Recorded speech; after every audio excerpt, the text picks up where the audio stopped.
আপনার শুনুন, আপনি হচ্ছে পত্রকার, আপনি রিপোর্টার, আপনি কি লিখবেন সেটা আপনার কলমের এইভাবে একজন বিদ্যাকে বার করে দিতে পারেন? আপনি একটা ভারতবর্ষের নাগরিক, আমি নাগরিক, তাই তো? আমি একদম সিম্পল কথা বলে দিচ্ছি, আপনার যেরকম প্রশ্ন করার অধিকার আছে, আমার সেরকম প্রশ্ন না উত্তর দেওয়ার অধিকার আছে, ঠিক আছে? আপনারা প্রপার্টির ভিতরে কিন্তু আসবেন না। এরকম থ্যাংক ইউ। একজন মহিলা একজন পুরুষকে এরকম করে বার করে দিতে পারেন? এরকম বার করে দিতে পারেন কি আপনারা?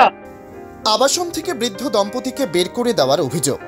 স্টোর রুমে তালা লাগাতে ভুলে যাওয়ায় তাদের ওপর এই রকম অমানবিক আচরণ করা হয়। ঘটনায় নরেন্দ্রপুর থানায় অভিযোগ দায়ের। অভিযোগ পেয়ে ঘটনার তদন্ত শুরু করেছে পুলিশ। এলাকার যুবকরা মিলে এক জায়গায় তার থাকার ব্যবস্থা করেছে। আপাতত সেখানেই অস্থায়ীভাবে বসবাস শুরু করেছেন দম্পতি। অমল মণ্ডল বয়স 65, কাঞ্চন মণ্ডল বয়স 62। তারা গোসাবা এলাকার বাসিন্দা। দীর্ঘ 12 বছর ধরে গড়িয়া স্টেশন সংলগ্ন রাজপুর সোনারপুর পুরসভার 6 নম্বর ওয়ার্ডের একটি আবাসনে কেয়ারটেকারের কাজ করতেন। তালা দিতে ভুলে যাওয়ায় গতকাল গভীর রাতে তাদের বাড়ি থেকে বের করে দেওয়া হয়। আলাদা বাসস্থান দেখার জন্য সময় চাইলে তাও শুনতে রাজি হননি আবাসিকরা। খবর পেয়ে নরেন্দ্রপুর থানার পুলিশ আসে। পুলিশের হস্তক্ষেপে সমস্যার সমাধান হয়নি। বিষয়টি জানতে পেরে এগিয়ে আসেন এলাকারই কিছু যুবক। তারাই তাদের থাকার ব্যবস্থা করেছেন। যতদিন না তাদের থাকার জায়গা পাওয়া যাচ্ছে ততদিন পর্যন্ত তারাই তাদের দেখভাল করবেন বলে জানান। এ বিষয়ে আবাসনের বাসিন্দাদের সাথে যোগাযোগ করা হলে তারা কোনো কিছু বলতে রাজি হননি। কালকে কি এমন হয়েছে আপনাদের বের করে দিল? কালকে হয়েছে চাবি নিয়ে ঝামেলা। প্রথমে সবাই ওই মিটার ঘর জলের জন্য সব যন্ত্রপাতি এনেছে।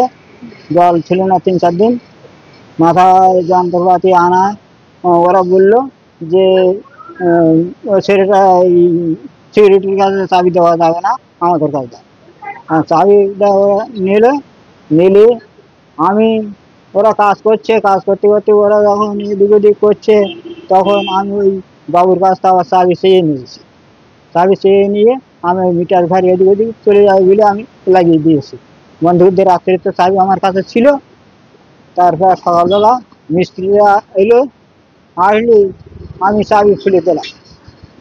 আর এই গেটের চাবি আছে আমার স্ত্রী গোসাবাই যাচ্ছিল, ছেলে অসুস্থ জন্য টাকা তো কিছু পাওয়া যায় তো তাই গেলে এখন ভোরবেলা উঠে আমি এই দিয়েছি, গেট খুলে দিয়েছি।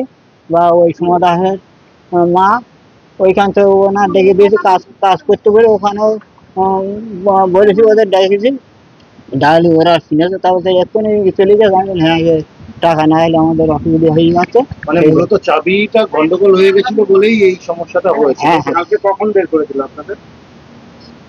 ওই 10টা-11টার দিকে রাত্রিবেলা। তারপরে কোথায় গেলেন? তারপর মানে আসলাম ওই বাইরে গেটের মুখে আগে রাখতে বললো। রাস্তায় ছিলেন? হ্যাঁ, রাস্তায় গেটে খুলে রাখলাম। তারপর ওরা রাস্তায় বেঁধে দিল। তারপর আমরা